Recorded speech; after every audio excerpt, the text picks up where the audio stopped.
நம்ம மொபைலை ட்ராக் பண்ணுறதுக்கு இந்த ஆப் வந்துட்டு ரொம்ப நல்லாவே இருக்குது. ஸோ நான் யூஸ் பண்ணி பார்த்தேன். இதில் பார்த்தீங்கன்னாக்கா நிறைய ஆப்ஷன்ஸ் கொடுத்துருக்குறாங்க. ஸோ வீடியோ வந்து கடைசி வரைக்கும் பாருங்கள். இதில் போய் பார்த்தீங்கன்னா நம்ம வந்து ஒரு நாளைக்கு நம்ம டிவைஸ் வந்து எவ்வளோ நேரத்துக்கு யூஸ் பண்ணுறோம், நம்மளுடைய டிவைஸில் இருக்கிற அப்ளிகேஷன் எல்லாமே எவ்வளோ நேரத்துக்கு யூஸ் பண்ணுறோம் அப்படின்றது எல்லாமே இதில் கொடுத்துருக்குறாங்க.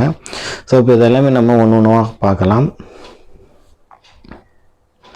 ஸோ இதில் போய்ட்டு இப்போ மேலே பார்த்தீங்கன்னா காலண்டர் ஆப்ஷன் கொடுத்துருப்பாங்க. அந்த காலண்டர் ஆப்ஷன் கிளிக் பண்ணிவிட்டு நம்ம வந்து எந்த தேதியில் எவ்வளோ நேரத்துக்கு நம்ம ஃபோன் யூஸ் பண்ணியிருக்கிறோம் அப்படின்றதையும் நம்மளால் பார்த்துக்க முடியும். ஸோ இப்போ போய் பார்த்தீங்கன்னாக்கா நான் வந்து இப்போ 8ஆம் தேதி செலக்ட் பண்ணிக்கிறேன். அந்த 8ஆம் தேதி வந்து ஃபோன் வந்து எவ்வளோ நேரத்துக்கு நம்ம யூஸ் பண்ணியிருக்கோம் அப்படின்னு மேலே காட்டுது. அந்த 7 hours 23 minutes தான். ஸோ அது கீழே வந்து 40 அப்படின்னு காட்டுது இல்லைங்களா, அது வந்துட்டு நம்மளுடைய ஃபோனை வந்து எத்தனை வாட்டி லாக் பண்ணி அன்லாக் பண்ணியிருக்கோம் அப்படின்றது. ஸோ அதுக்கடுத்ததாக 423 அப்படின்றது வந்து பார்த்திங்கன்னா நம்ம வந்து எத்தனை வாட்டி வந்து அப்ளிகேஷன் யூஸ் பண்ணியிருக்கோம் அப்படின்ற கவுண்ட் அது. இந்த மாதிரி பார்த்தீங்கன்னா நிறைய ஆப்ஷன்ஸ் இருக்குது. அடுத்ததாக பார்த்தீங்கன்னாக்கா நம்ம யூஸ் பண்ணுற ஒரு அப்ளிகேஷனுக்கும் வந்து டைம் செட் பண்ணி வச்சுக்கலாம். அதாவது வந்து நம்ம ரொம்ப நேரமாக யூஸ் பண்ணுறோம் அப்படின்னாக்கா ஒரு ரிமைண்டர் வர மாதிரி நம்மளால் ரிமைண்டர் செட் பண்ணி வச்சுக்க முடியும். ஸோ அதுக்கு வந்து இந்த ஆப்ஷனில் போய்ட்டு உங்களுக்கு எந்த அப்ளிகேஷன் வேணுமோ அந்த அப்ளிகேஷன் வந்து நீங்கள் செலக்ட் பண்ணிக்கோங்க. நான் ஆல்ரெடி வந்து குரோம் கொடுத்து வச்சுருக்கிறேன். ஸோ வேறு ஏதாவது அப்ளிகேஷன் வேணும் அப்படின்னா அந்த அப்ளிகேஷன் பக்கத்தில் இருக்கிற பட்டனை வந்து நீங்கள் ஜஸ்ட் கிளிக் பண்ணாலே போதும், அது வந்து ஆன் ஆயிரும்.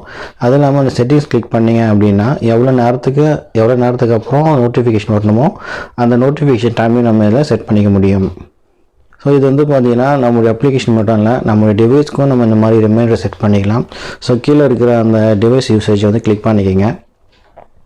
அது கீழே நீங்கள் டேப் பண்ணிங்கனாக்கா எவ்வளோ நேரம் நம்ம டிவைஸ் யூஸ் பண்ணுறதுக்கப்புறம் நோட்டிஃபிகேஷன் வரணுமோ அதுக்கான டைமிங் நம்ம இங்கே செட் பண்ணிக்கிட்டு ஓகே கொடுத்தோம் அப்படின்னா ஸோ அந்த நேரத்துக்கு அப்புறம் நமக்கு ஒரு நோட்டிஃபிகேஷன் வரும். ஸோ இது வந்து நமக்கு மட்டும் இல்லை, நம்மளுடைய வீட்டில் குழந்தைங்க இருந்தாங்க அப்படின்னா அவங்களுக்கும் வந்து அவங்களுடைய ஃபோனை ட்ராக் பண்ணுறதுக்கு அந்த ஆப் வந்து யூஸ்ஃபுல்லாக இருக்கும். ஸோ அடுத்ததாக பார்த்தோம்னா அதுக்கடுத்ததாக பார்த்தீங்கன்னாக்கா மோஸ்ட் யூஸ்டு ஆப்ஷன் இருக்குது. ஸோ நம்முடைய ஃபோனில் எந்தெந்த ஆப்பை வந்து நம்ம அதிகமாக யூஸ் பண்ணுறோம் அப்படின்றதையும் நம்ம வந்து இதில் பார்த்துக்க முடியும். அதில் வந்து போய் பார்த்தீங்கன்னாக்கா கேட்டகரி வைஸாக கொடுத்துருப்பாங்க. அதாவது மூவிஸ்க்கு வந்து எந்த ஆப் யூஸ் பண்ணியிருக்கிறோம், ப்ரொடக்டிவிட்டிக்கு எந்த ஆப்ஸ் யூஸ் பண்ணியிருக்கிறோம், அடுத்ததாக பார்த்தீங்கன்னா சோஷியல் கம்யூனிகேஷனுக்கு எந்த ஆப்ஸ் யூஸ் பண்ணியிருக்கிறோம், ஸோ வேறு மற்றதில் எந்தெந்த ஆப்ஸ் யூஸ் பண்ணியிருக்கிறோம் அப்படின்றதையும் அதோட எவ்வளோ நேரம் யூஸ் பண்ணியிருக்கிறோமோ அந்த நேரத்தோடு இது காட்டும். இதில் போய் பார்த்தீங்க அப்படின்னா ஓவராலாக நம்முடைய மொபைலில் எவ்வளோ ஆப்ஸ் இருக்குது, அந்த ஆப்ஸ் எல்லாமே நம்ம எவ்வளோ நேரம் யூஸ் பண்ணியிருக்கிறோம் அப்படின்றதையும் நம்ம பார்த்துக்க முடியும். அடுத்ததாக போய் பார்த்தீங்கன்னாக்கா இதில் இந்த ஆப்ஷனில் வந்துட்டு நம்ம ஒரு நாளைக்கு நம்மளுடைய ஃபோன் வந்து எவ்வளோ நேரம் யூஸ் பண்ணுறோம், ஸோ வாரத்துக்கு எவ்வளோ நேரம் யூஸ் பண்ணுறோம், மந்த்லி எவ்வளோ நேரம் யூஸ் பண்ணுறோம் அப்படின்றதெல்லாம் பார்த்துக்கலாம்.